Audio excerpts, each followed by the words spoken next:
అసలు నువ్వు ఎన్ని మాటలు మార్చినావు రేవంత్ రెడ్డి? చెప్తే ఇదంటే చూడు, రాస్తే రామాయణం అంతా, చెప్తే భారతం అంత ఉన్నది నీ కథ. నువ్వు మాట్లాడిన అబద్ధాలు, నువ్వు చేసిన గోబల్స్ ప్రచారాలు అంతా ఇంత కాదు. ఎల్ఆర్ఎస్ మీద ఏం మాట్లాడినావు రేవంత్ రెడ్డి? నువ్వు ఆనాడు బీఆర్ఎస్ పార్టీ అధికారంలో ఉన్ననాడు ఇదే కాంగ్రెస్ పార్టీ ఆ రోజు మేము ఎల్ఆర్ఎస్ను తీసుకొచ్చి ఇల్లీగల్ ప్లాట్స్ను రెగ్యులరైజ్ చేసే ప్రయత్నం చేస్తే వీళ్ళు కేసీఆర్ గారు పేద ప్రజల రక్త మాంసాలు పీలుస్తున్నాడు అని మాట్లాడిండు. బట్టి విక్రమార్క గారు, ఉత్తమ్ కుమార్ రెడ్డి గారు, సీతక్క గారు, రేవంత్ రెడ్డి గారు ఒకరిని మించి ఒకరు కేసీఆర్ గారిని తిట్టారు, బీఆర్ఎస్ పార్టీని తిట్టారు. మరి ఇప్పుడు మీరేం చేస్తున్నారు?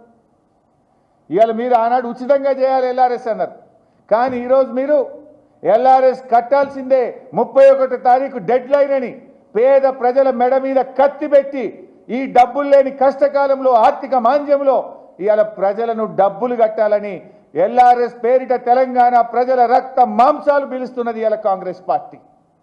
నీకు నిజాయితీ ఉంటే, నీతి ఉంటే, నువ్వు మాట్లాడే మాటలో నిజం ఉంటే, మనిషివైతే నువ్వు ఇచ్చిన మాట ప్రకారంగా ఎల్ఆర్ఎస్ను ఉచితంగా చేయి.